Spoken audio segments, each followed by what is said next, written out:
ইরানের ক্ষমতার শীর্ষ থেকে হঠাৎ করে গায়েব হয়ে যাওয়া নতুন সর্বোচ্চ ধর্মীয় নেতা মুজতবা খামেনিকে কেন্দ্র করে মধ্যপ্রাচ্যের গোয়েন্দা রণাঙ্গনে সৃষ্টি হয়েছে নজিরবিহীন ধোঁয়াশা। ব্রিটিশ সংবাদ মাধ্যম দ্য টাইমস এর আলোড়ন সৃষ্টিকারী প্রতিবেদনে উঠে এসেছে এক চাঞ্চল্যকর তথ্য। ইসরায়েলি গোয়েন্দা সংস্থা মোসাদ এবং মার্কিন সিআইএ গত 5 মাস ধরে মুজতবা খামেনির অবস্থান শনাক্ত করতে শত শত কোটি ডলার খরচ করলেও তেহরানের নেওয়া অভিনব কৌশলের কাছে তারা সম্পূর্ণ ধরাশয়ী হয়ে পড়েছে। গত 28 ফেব্রুয়ারি তার বাবা নিহত হওয়ার পর থেকে মুজতবা খামেনি 150 দিনেরও বেশি সময় ধরে কোনো মোবাইল ফোন ধরেননি, ল্যাপটপ অন করেননি এবং দিনের আলোয় ভূগর্ভস্থ বাংকার ছেড়ে বাইরে আসেননি।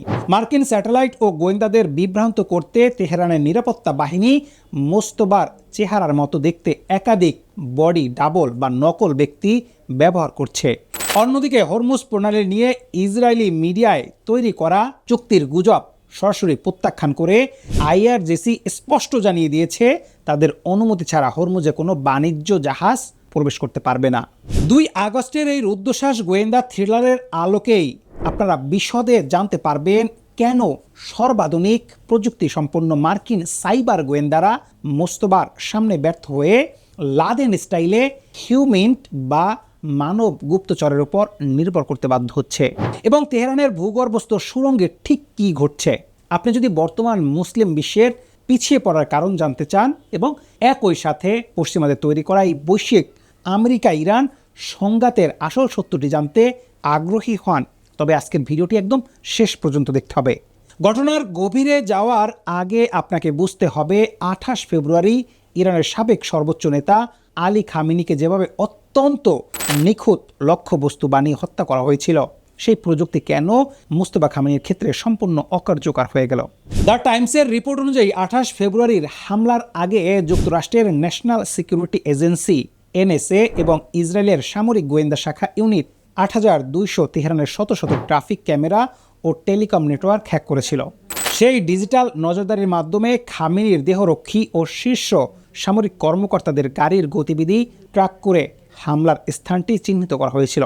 কিন্তু বাবার মৃত্যুর পর দায়িত্ব নেওয়া মুজতবা খামেনি এই ডিজিটাল ফাঁদ পুরোপুরি ধরে রেখেছেন। তিনি এবং তার ট্রাস্টেড আইআরজিসি কমান্ড সম্পূর্ণ ইলেকট্রনিক যোগাযোগ বিচ্ছিন্ন করে দিয়েছেন। ফলে কোনো সাইবার ট্র্যাকিং বা স্যাটেলাইট ডেটা দিয়ে মুজতবার উপস্থিতি শনাক্ত করা মোসাদ বা সিআইএর পক্ষে অসম্ভব হয়ে পড়ছে। সাইবার কৌশল ব্যর্থ হওয়ার পর মোসাদ ও সিআইএ এখন বাধ্য হয়ে ওসামা বিন লাদেনকে খোঁজার মতো পুরনো হিউম্যান বা সরাসরি মানব গুপ্তচর নীতির উপর নির্ভর করছে। মোসাদের সাবেক জ্যেষ্ঠ কর্মকর্তা রামি ইগরা বা আবনার আব্রাহামের দাবি অনুযায়ী মুজতবা খামেনি হয়তো কোনো কোম শহরের 50 কিলোমিটার গভীরে তৈরি করা সামরিক বাংকার বা তেহরানের জটিল ভূগর্ভস্থ সুড়ঙ্গে অবস্থান করছে। তিনি এখন কোনো ডিজিটাল বার্তা পাঠান না, তার নির্দেশে তৈরি হওয়া হাতে লেখা কাগজ বা গোপন চিরকুট কয়েক ধাপের হাতে হাতে বার্তাবাহকের মাধ্যমে আইআরজিসির শীর্ষ কমান্ডে পৌঁছানো হয়।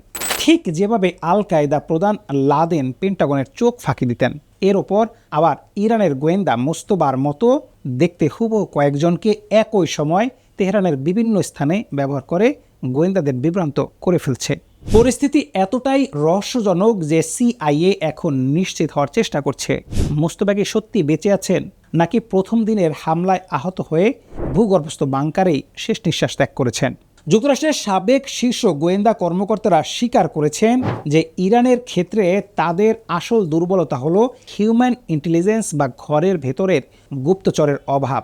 গত 40 বছর ধরে ইরান পশ্চিমাদের জন্য একটি নো গো জোন বা নিষিদ্ধ এলাকা হওয়ার সিআইএর ভেতরে থাকা মানব নেটওয়ার্ক খুবই দুর্বল। তাই আমেরিকা এখন পুরোপুরি ইসরায়েলি মোসাদের ভেতরে ইনফরমাল সোর্সের উপর ভরসা করছে। কিন্তু তেহরানের কাউন্টার ইন্টেলিজেন্স এতটাই কঠোর যে মুজতবার কাছে পৌঁছানো বা তার বার্তা বাহকদের চিহ্নিত করা মোসাদের জন্য এক প্রকার অসম্ভব মিশনে পরিণত হয়েছে। মোসাদের সাবেক কর্মকর্তারা আশঙ্কা করছেন মুস্তফাকে যদি সরানো হয় তবে তার স্থানে আইআরজিসির এমন কোনো জেনারেল নেতৃত্বে আসবেন যিনি পশ্চিমাদের জন্য আরও বেশি ভয়ঙ্কর ও অনমনীয় হবেন। গোয়েন্দা সূত্রের এই ব্যর্থতার মধ্যেই আজ আন্তর্জাতিক গণমাধ্যমে ছড়িয়ে পড়া হরমুজ প্রণালীর চুক্তি সংক্রান্ত তথ্যকে সম্পূর্ণ ভুয়া বলে উড়িয়ে দিয়েছে ইরানের আধা সরকারি বার্তা সংস্থা ফার্স নিউজ। ইসরায়েলি সংবাদ মাধ্যমে দাবি করা হয়েছিল যে মার্কিন ও কাতারের মধ্যস্থতায় ইরানের পররাষ্ট্রমন্ত্রী আব্বাস আরাকসি ওমানের সাথে হরমুজ নিয়ন্ত্রণে ভাগাভাগি করতে সম্মত হয়েছেন। কিন্তু ফার্স নিউজ আইআরজিসির উচ্চপদস্থ সামরিক সূত্রের বরাতে সাফ জানিয়ে দিয়েছে ইসলামিক রেভলিউশনারি গার্ড কর্পসের সাথে পূর্ব সমন্বয় ও অনুমতি না নিয়ে কোনো জাহাজ হরমুজ প্রণালীতে প্রবেশ করলে তাকে সরাসরি সামরিক হামলা হবে। অর্থাৎ ওমানের উপকূলে একের পর এক ট্যাঙ্কার বিস্ফোরণ ও হুতিদের লোহিত সাগর অবরোধের মাঝে ইরান এখনও পারস্য উপসাগরের মূল চাবিকাঠি নিজেদের হাতে শক্ত করে ধরে রেখেছে। সাবেক পরিস্থিতি বিশ্লেষণ করলে দেখা যাচ্ছে আমেরিকা ও ইসরায়েল প্রযুক্তিগতভাবে যত উন্নতই হোক না কেন, তেহরানের অপ্রচলিত গভীর ভূগর্ভস্থ সিকিউরিটি প্রোটেকশন পশ্চিমা গোয়েন্দা নেটওয়ার্ককে পুরোপুরি স্তব্ধ করে দিয়েছে। একদিকে মুস্তফা খামেনির অদৃশ্য বাংকার জীবন ও বডি ডাবল কৌশল ওয়াশিংটনকে অন্ধকার রেখেছে, অন্যদিকে আইআরজিসি হরমুজ প্রণালীর ওপর তাদের একক কর্তৃত্ব ধরে রেখে বিশ্ব অর্থনীতিকে ক্রমাগত চাপে রাখছে। সিআইএ এবং মোসাদের শক্তিশালী গুপ্তচর নেটওয়ার্ক কি পারবে তেহরানের এই হিউম্যান শিল্ড বা বাংকার ভেদ করে মোস্তফার আসল অবস্থান বের করতে, নাকি পারস্যের ভূগর্ভস্থ সুড়ঙ্গ থেকেই পরিচালিত হবে মার্কিন ইসরায়েলি বিরোধী এই দীর্ঘমেয়াদী সংঘাত, তা সময় বলে দিবে। বিশ্ব রাজনীতি এবং আন্তর্জাতিক গোয়েন্দা সংস্থার গোপন অভিযানের এমন বিশ্লেষণ পেতে আমাদের চ্যানেলটি এখনই সাবস্ক্রাইব করে রাখুন। বেল আইকনটি অন করে রাখলে পরবর্তী ভিডিও সবার আগে আপনার কাছে পৌঁছে যাবে।